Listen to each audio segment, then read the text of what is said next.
ನಾನು ಇವಾಗ ಬಂದಿರೋ ಜಾಗ ಎಷ್ಟು ಬ್ಯೂಟಿಫುಲ್ ಆಗಿದೆ ಅಂತಂದರೆ ಅದು ಯಾವ ಜಾಗ ಅಂತಂದರೆ ಹೆರಿಟೇಜ್ ಹಿಸ್ಟಾರಿಕಲ್ ಪ್ಲೇಸಿಗೆ ಬಂದಿದ್ದೀನಿ. ಕವಿ ಮನೆ ಅಂದರೆ ಕುವೆಂಪು ಅವರು ಇದ್ದಿದ್ದ ಜಾಗ, ಕುವೆಂಪು ಅವರ ಮನೆ, ಅವರು ಬರಿತಾ ಇದ್ದಿದ್ದ ಜಾಗ, ಅವರು ಬೆಳೆದಿದ್ದ ಜಾಗ ಅದೆಲ್ಲ.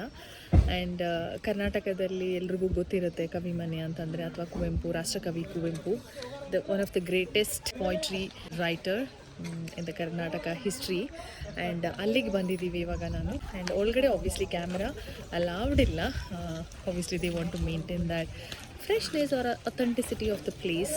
ನಾನು ನೋಡ್ಕೊಂಡು ಬಂದು ಎಕ್ಸ್ಪೀರಿಯನ್ಸ್ ಹೇಳ್ತೀನಿ ಹೇಗಿತ್ತು ನನ್ನ ಎಕ್ಸ್ಪೀರಿಯನ್ಸ್ ಅಂತ. ನಾನು ಇಲ್ಲಿದ್ದು ಈ ಪ್ಲೇಸ್ದು ವ್ಲಾಗ್, ಬೇರೆಯವ್ರು ಮಾಡಿರೋ ವ್ಲಾಗ್ನ ನೋಡಿದ್ದೀನಿ. ಆವಾಗಲೇ ನಂಗೆ ಅನಿಸಿತು ಒಂದು ಸಲ ಹೋಗಬೇಕು ಅಂತ.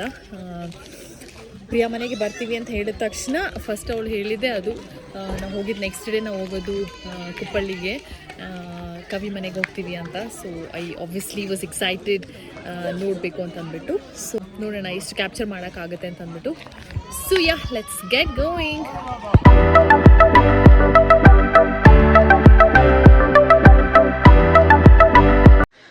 ಸೊ ಇದು ಬಂದು ಕವಿ ಮನೆ.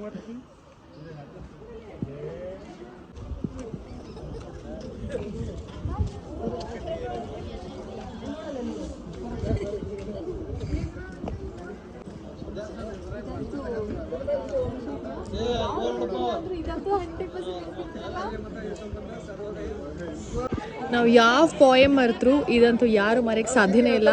ಕರ್ನಾಟಕದಲ್ಲಿ ಓದಿರೋರು, ಕನ್ನಡ ಓದಿರೋರು 101%.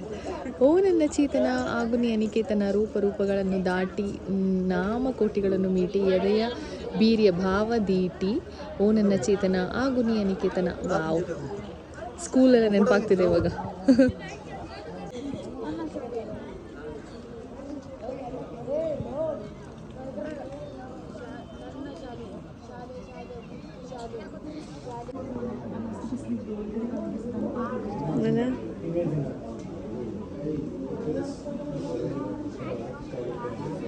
₹20 ಟಿಕೆಟ್ ಅಷ್ಟೇ. ಈ ಒಂದು ಕವಿ ಮನೆ ಒಳಗಡೆ ಹೋಗಿ ಎಲ್ಲನೂ ವಿಸಿಟ್ ಮಾಡೋದಕ್ಕೆ, ಎಲ್ಲನೂ ನೋಡ್ಕೊಂಡು ಬರೋದಕ್ಕೆ. ಸೊ ಹೇಳ್ದಂಗೆ ₹20 ಅಷ್ಟೇ ಟಿಕೆಟ್ ಒಳಗಡೆ ಹೋಗೋದಕ್ಕೆ. ಬಟ್ ಅಲ್ಲಿ ಒಳಗಡೆ ಹೋದರೆ ಸಿಗುವಂಥ ಒಂದು ಎಕ್ಸ್ಪೀರಿಯನ್ಸ್ ಇರ್ಬೋದು, ಅಲ್ಲಿ ಸಿಗುವಂಥ ಒಂದು ನಾಸ್ಟಾಲಜಿಯಾ ಫೀಲಿಂಗ್ ಅಂತ ಹೇಳ್ತಾರಲ್ಲ, it's equal to like $1 million feeling ಅಂತ ಹೇಳ್ಬೋದು. ನಿಜವಾಗ್ಲೂ ಅವ್ರದ್ದು ಸ್ಕೂಲಲ್ಲಿ ಇರಬೇಕಾದ್ರೆ ಅವ್ರದ್ದು ಪಾಯಿಂಟ್ ಎಲ್ಲ ಓದಿದ್ದು, ಟೆಸ್ಟ್ ಬರೆದಿದ್ದು ಅದೆಲ್ಲ ನೆನಪಾಗ್ತಾ ಇತ್ತು. ಬಟ್ ಆವಾಗಲಿಂದ ಇವಾಗ ಯಾವತ್ತೂ ಅಂದ್ಕೊಂಡಿರಲಿಲ್ಲ ಆ ಪಾಯಿಂಟ್ ಮನೆಗೆ ನಾನು ಬರ್ತೀನಿ, ಇದೆಲ್ಲ ನಾನು ನೋಡ್ತೀನಿ ಅಂತ ಅಂದ್ಬಿಟ್ಟು. Really feeling blessed.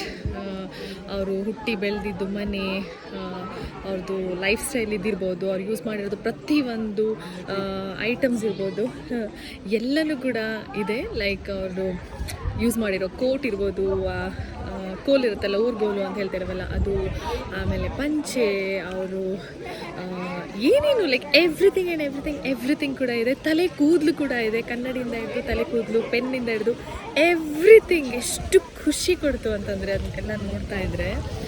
Fell really happy seeing all that.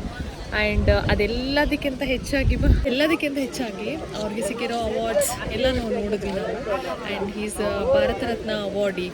And ಆ ಅವಾರ್ಡ್ ನಾವು ನೋಡಿದ್ವಿ. ಎಷ್ಟು ಖುಷಿ ಆಯ್ತಲ್ಲ ಅದು ನೋಡಿದಾಗ. ನೋಡ್ಕೊಂಡೇ ನಿಂತಿದ್ದೆ. ಇದನ್ನು ನಾವು ಟಿ ವಿಲಿ, ನ್ಯೂಸಲ್ಲಿ, ಬುಕ್ಕಲ್ಲಿ ಓದಿದ್ವಿ ಅಷ್ಟೇ ನೆನಪು. ಅದನ್ನು ನಾವು ನಮ್ಮ ಕಣ್ಮುಂದೆ ನಾವು ಅದನ್ನ ಅವಾರ್ಡ್ನ ನೋಡ್ತೀವಿ. ಎಷ್ಟು ದೊಡ್ಡ ಇದೆ ಅದು, ತುಂಬ ದೊಡ್ಡದಾಗಿದೆ, ತುಂಬ ಇಷ್ಟೆತ್ರ ಇರ್ಬೋದು ಅಲ್ವಾ, ಅಷ್ಟತ್ರ ಇದೆ ಅವಾರ್ಡ್, ಅಷ್ಟು ದೊಡ್ಡ ಅವಾರ್ಡ್. ಆ್ಯಂಡ್ ಅವ್ರದ್ದು ಎಲ್ಲ ಏನದು ಸರ್ಟಿಫಿಕೇಟ್ಸ್ 3-4 ಡಿಗ್ರಿ ಡಾಕ್ಟ್ರೇಟ್ ಸರ್ಟಿಫಿಕೇಟ್ಸ್, ಬ್ಯಾಂಗ್ಳೂರ್ದು, ಮೈಸೂರ್ದು, ಆಮೇಲೆ ಧಾರವಾಡಲ್ಲ ಮತ್ತು ಮಂಗಳೂರು. ಏನು ಓದಿರ್ತಾರಪ್ಪ ದೇವ್ರೆ. ನಮಗೆ ಒಂದು ಎರಡು ನೆನ್ಪಿಟ್ಕೊಳ್ಳೋಕ್ಕೆ ಕಷ್ಟ. ಅದರಲ್ಲಿ ಅವರು ಇಷ್ಟೊಂದು ಪಾಯಿಂಟ್ಸ್ ಬರೆದಿದ್ದಾರೆ. ಹೇಗಾದರೂ ಬರೆದಿರ್ತಾರೋ ಗೊತ್ತಿಲ್ಲ. ಅದು ಸ್ಟಡಿ ರೂಮ್ ಅಂತೆ, ಆಗಿನ ಕಾಲದಲ್ಲಿ ಸ್ಟಡಿ ರೂಮ್, ಒಂದು ವಿಂಡೋ ಇದೆ ಪಕ್ಕದಲ್ಲಿ. ಎಷ್ಟು ಪೀಸ್ಫುಲ್ ಆಗಿದೆ. ಅವಾಗ ಲೈಟ್ ಕೂಡ ಇದ್ದಿರಲಿಲ್ಲ ಅಲ್ಲ, ದೀಪ ಎಲ್ಲ ಇಟ್ಕೊಂಡು ಆ ಥರ ಮಾಡಿರ್ತಾರೆ. ಆ್ಯಂಡ್ ನನಗೆ ಒಂದು ಪ್ರೌಡ್ ಅನಿಸಿದೆ ಏನಂತಂದರೆ ತುಂಬ ಚೆನ್ನಾಗಿ ಮೇಂಟೈನ್ ಮಾಡಿದ್ದಾರೆ. I am so proud of it ಅಲ್ಲ. ಕರ್ನಾಟಕದಲ್ಲಿ ತುಂಬ ಕ್ಲೀನಾಗಿ ಮೇಂಟೈನ್ ಮಾಡಿದ್ದಾರೆ. ಅಷ್ಟು ರೂಲ್ಸ್ ಆ್ಯಂಡ್ ರೆಗ್ಯುಲೇಷನ್ ಮೇಂಟೈನ್ ಮಾಡ್ತಾರೆ. ನಾವು ಒಳಗಡೆ ಕ್ಯಾಮ್ರಾ ಅಲೌಡ್ ಇಲ್ಲ ಆ್ಯಂಡ್ ತುಂಬ ಶಿಸ್ತಿಂದ ಹೋಗ್ಬಿಟ್ಟು ಬರಬೇಕು. ತುಂಬ ಡಿಸಿಪ್ಲೈನ್ಡ್ ಆಗಿ ಹೋಗ್ಬಿಟ್ಟು ಬರಬೇಕು ಎಲ್ಲರೂ ಕೂಡ. ಆ್ಯಂಡ್ ಆಥೆಂಟಿಸಿಟಿ ಹಾಗೇ ಮೇಂಟೈನ್ ಮಾಡಿದ್ದಾರೆ. And it's very good they don't allow the cameras inside. ಇಲ್ಲ ಅಂದಿದ್ರೆ ಹಾಳಾಗ್ಬಿಡ್ತಿತ್ತು ನಿಜವಾಗ್ಲೂ. ಅಲ್ಲೆಲ್ಲ ನಿಂತ್ಕೊಂಡು ಫೋಟೋ ತೊಗೊಳೋದು ಮಾಡೋದು ಎಲ್ಲ. ಆ್ಯಂಡ್ ತುಂಬ ಒಂಥರ ಸ್ಟಾಲಿಜಿಕಲ್ ಫೀಲಿಂಗ್ ಅಂತ ಬಂತು. ನಾನು ನಿಜ ಮಾಡಿ ಯಾವತ್ತೂ ಅಂದ್ಕೊಂಡಿಲ್ಲ ಇಲ್ಲೆಲ್ಲ ಬರ್ತೀನಿ ಅಂದ್ಬಿಟ್ಟು. ನಾನು ವೀಡಿಯೋದಲ್ಲಿ ಫೋಟೋಸಲ್ಲಿ ನೋಡಿದ್ದು ಅಷ್ಟೇ. ಸೋ ಗ್ಲ್ಯಾಡ್ ಇಲ್ಲಿ ಬಂದಿರೋದಕ್ಕೆ. All because of my girlfriend. ನೀನು ಬಂದಿದ್ದಲ್ಲ ಮುಂಚೆನೂ ಕೂಡ 4th to 5th ಟೈಮ್. ಆದ್ರೂ ಅಷ್ಟು ಏನದು ಇನ್ವಾಲ್ವ್ ಆಗಿ ನೋಡ್ತಾ ಇದ್ಲು. ನಾನು ಅಂದ್ಕೊಂಡೆ ಫಸ್ಟ್ ಟೈಮ್ ಅಂತ. ಬಟ್ ಐ ಥಿಂಕ್ ಎಷ್ಟು ಸಲ ಬಂದ್ರೂ ಅದೇ ಫೀಲಿಂಗ್ ಇರುತ್ತೆ. ಸ್ಕೂಲಲ್ಲಿ ನಾನೇ ಹೇಳ್ತಾ ಇದ್ದೆ, ನಾವು ಸ್ಕೂಲಲ್ಲಿ ಇದ್ದಿರಬೇಕಾದ್ರೆ ಪೋಯಮ್ ಅದು ನೆನ್ಪಿಟ್ಕೊಳಕ್ಕಾಗದೆ ಹೇಟ್ ಮಾಡ್ತಾ ಇದ್ದಿದ್ದು, ಟೆಸ್ಟ್ ಬರೀತಾ ಇದ್ದಿದ್ದು ಎಲ್ಲ ನೆನಪಾಯಿತು. ಇವಾಗ ಒಂದು ದಿನ ನಾವು ಇದು ಓದಿದ್ದೀವಲ್ಲ ಅದು ಓದಿದ್ದೀವ ಅನ್ನೋ ಥರ ಫೀಲಿಂಗ್ ಬರ್ತಾ ಇತ್ತು. ಸಖತ್ ಖುಷಿ ಆಯ್ತು ಇಲ್ಲಿ ಬಂದಿದ್ದು. ಸೊ ಕವಿ ಒಂದು ಮನೆ ನೋಡಿಕೊಂಡು ನಾವಿವಾಗ ಬಂದಿರೋದು ಕವಿ ಶೈಲ. ಅಂದರೆ ಕುವೆಂಪು ಅವರು ಬರೀತಾ ಇದ್ದಿದ್ದ ಜಾಗ, ಅವ್ರಿಗೆ ಬರೆಯೋಕ್ಕೆ ಇನ್ಸ್ಪಿರೇಷನ್ ಬರ್ತಾ ಇದ್ದಿದ್ದ ಜಾಗ ಅಂತೆ. ಈ ಜಾಗ ನೋಡಿದ್ರೆ ಯಾರಿಗಾದ್ರೂ ಯಾವುದಕ್ಕಾದ್ರೂ ಇನ್ಸ್ಪಿರೇಷನ್ ಬರುತ್ತೆ, ಅಷ್ಟು ಸಖತ್ತಾಗಿದೆ. ಇದು ಎಕ್ಸಾಕ್ಟಾಗಿ ಏನು ಅಂತ ಗೊತ್ತಿಲ್ಲ.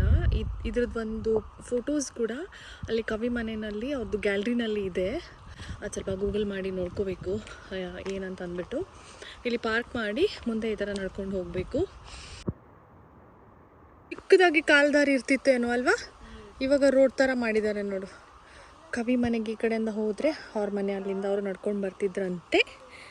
ಅವಾಗ ಕಾಲ್ದಾರಿ, ಇವಾಗ ರೋಡೆಲ್ಲ ಮಾಡಿ ನೀಟ್ ಮಾಡಿದ್ದಾರೆ. ಸೊ ವೇ ಟು ಕವಿ ಶೈಲ. ಇಷ್ಟು ಒಳಗಡೆ ಯಾಕೆ ಬಂದರು ಬರಿತಾ ಇದ್ರು? ಅವ್ರಿಗೆ ಅಲ್ಲಿ ವ್ಯೂ ಪಾಯಿಂಟ್ ಇದೆ ಅಲ್ಲಿ. ಓಹೋ ಓಕೆ. ಅಂದರೆ ಮೇಲ್ಗಡೆ ವ್ಯೂ ಪಾಯಿಂಟ್ ಇದೆಯಂತೆ, ಅಲ್ಲಿ ಬಂದು ಅವರು ಬರಿತಾ ಇದ್ರು ಅಂತ ಅಂದ್ಬಿಟ್ಟು ಸಖತ್ತಾಗಿ ಮೇಂಟೈನ್ ಮಾಡಿದ್ದಾರೆ. ಇಲ್ಲೇನೋ ಇದೆ. ಓ ಇದು ಆ್ಯಕ್ಚುಲಿ ಕವಿ ಸಮಾಧಿ, ಕುವೆಂಪು ಅವರ ಸಮಾಧಿ ಇಲ್ಲಿದೆ. ಅಲ್ಲಿ ಕೆಳಗಡೆ ಒಂದಿತ್ತು, ನಾವು ಅಲ್ಲಿರುತ್ತೆ ಅಂತ ಅಂದ್ಕೊಂಡ್ವಿ. ಕವಿ ಶೈಲ ಧ್ಯಾನ ಪೀಠ. ಸೊ ಇದು ಬಂದು ಆ ಪೀಕ್ ಮೇಲ್ಗಡೆ ಬಂದುಬಿಟ್ಟು ಇಲ್ಲಿ ಬಂದು ಅವರು ಧ್ಯಾನ ಮಾಡ್ತಿದ್ರಂತೆ. ಧ್ಯಾನ ಮಾಡಿ ಇಲ್ಲಿ ಬರಿತಾ ಕೂತ್ಕೋತಾ ಇದ್ರು ಅಂತ ಅಂದ್ಬಿಟ್ಟು. ಕಾಡು ಫುಲ್ ಬಂಡೆ, ನ್ಯಾಚುರಲ್ ಆಗಿರೋಂಥ ಒಂದು ಪ್ಲೇಸ್. ಆ್ಯಂಡ್ ಈವ್ನಿಂಗ್ ಸನ್ಸೆಟ್ ಟೈಮಲ್ಲಿ ಬಂದರೆ ಆಬ್ವಿಯಸ್ಲಿ ಸಖತ್ತಾಗಿರೋದೇನೋ. ಸೊ ಹಾಗೆ ಇಲ್ಲಿ ಬಂದು ಧ್ಯಾನ ಮಾಡ್ತಿದ್ರು. ಆಮೇಲೆ ಅವರು ಪುಸ್ತಕಗಳನ್ನ, ಪಾಯಿಂಟ್ಸನ್ನು ಬರಿತಾ ಇದ್ರಂತೆ. Very nice. ಎಂತ ಮಾಡ್ತಿದ್ಯಾ ನೀನು? ಜೆಟ್ ಹಾರಿಸ್ತಿದ್ದಾರೆ ಅಂತ ಅಂದ್ಬಿಟ್ಟು ಇಲ್ಲಿ ಒದ್ದಾಗಿ ಬಾಕ್ ಕುಂತಿದ್ಯಾ? ಬೇಡ.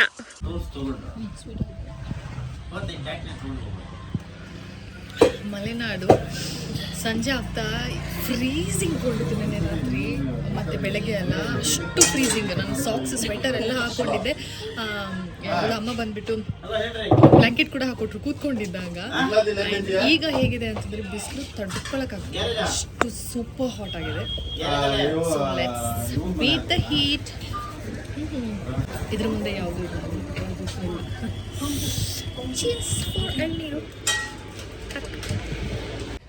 ನಾವು ಕವಿ ಮನೆಗೆ ಹೋಗಿ ಬಂದು ಇದೇನು ಹೇಳ್ತೀನಿ, ಹೋಗಿ ಬಂದು ತುಂಬ ನಾಸ್ಟಾಲಜಿಯಾಗಿ ಒಂದು ಫೀಲ್ ಮಾಡ್ಕೊಂಡು ಬಂದ್ವಿ. ನೆಕ್ಸ್ಟ್ ಡೆಸ್ಟಿನೇಷನ್ ನಮ್ಮದು ಚಿಪ್ಲುಗುಡ್ಡೆ ಗಣಪತಿ ಟೆಂಪಲ್ಲು ಪ್ಲಸ್ ತುಂಗಾ ನದಿ ಇದೆ. ಆಮೇಲೆ ತುಂಗಾ ನದಿಲಿ ಇಲ್ಲಿ ಬಂದು ನಾವು ಊಟ ತೊಗೊಂಡಿದ್ದೀವಿ. ನಮಗಲ್ಲ, ಮೀನುಗಳಿಗೆ ಊಟ ತೊಗೊಂಡಿದ್ದೀವಿ. ನೋಡೋಣ ಹೇಗಿರುತ್ತೆ.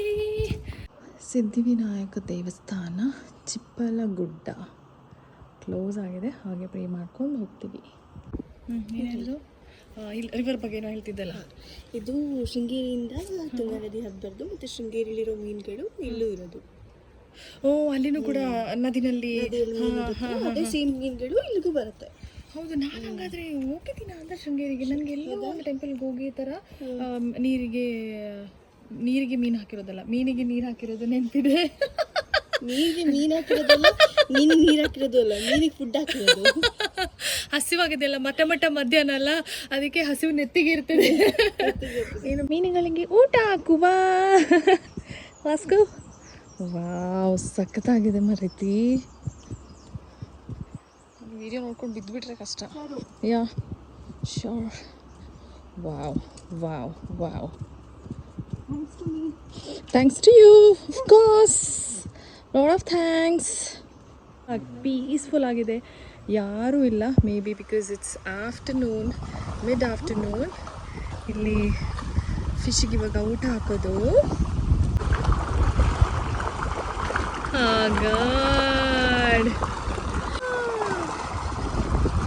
ಎಷ್ಟು ಖುಷಿ ಆಗ್ಬಿಡ್ತು ನೋಡು ಅವ್ರಿಗೆಲ್ಲ.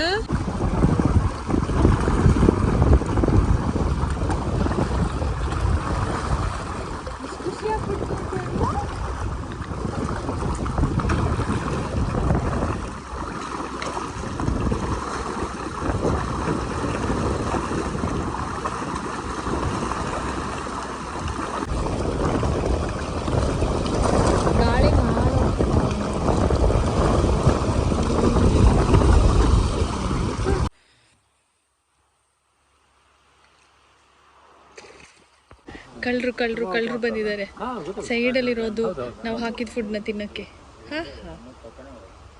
ಅಲ್ಲಿ ಪ್ರಿಯಾ, ನಿನ್ನ ಫ್ರೆಂಡ್ಸ್ ನೋಡಿ ಇಲ್ಲಿ ಎಲ್ಲ ಕದ್ದು ಊಟ ಮಾಡ್ತಿದ್ದಾರೆ. ಅವ್ರಿಗೆ ಹೇಳು ಬಿ ಡಿಸಿಪ್ಲೈನ್ಡ್ ಅಂತ. ಜಗಳ ಮಾಡ್ತಾ ಇದ್ದಾರೆ. ಫೈಟಿಂಗ್.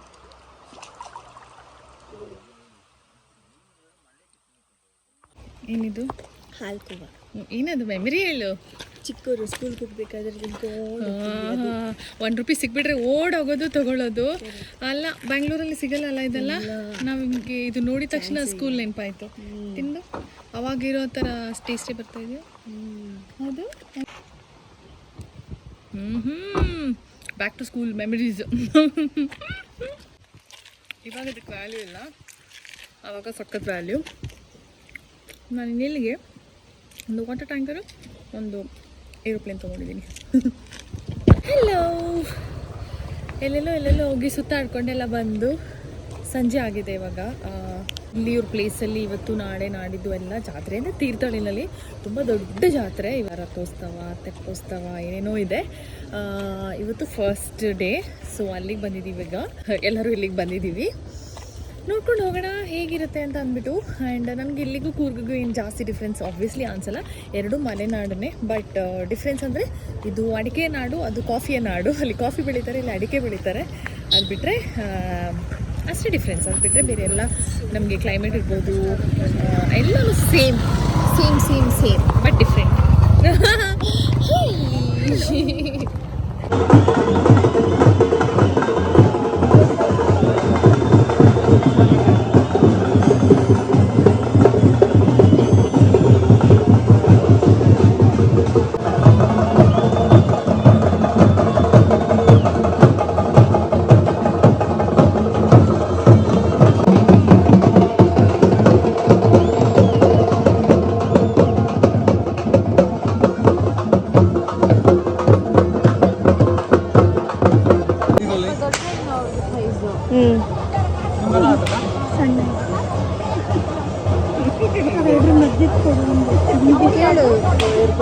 ಸೈಜ್ ಗೊತ್ತಿಲ್ಲ. So of course this is again going to be one of my memorable trip. So that's about it. See you all in the next one. I hope you all enjoyed watching it. Bye bye, take care, lots and lots of love. See you.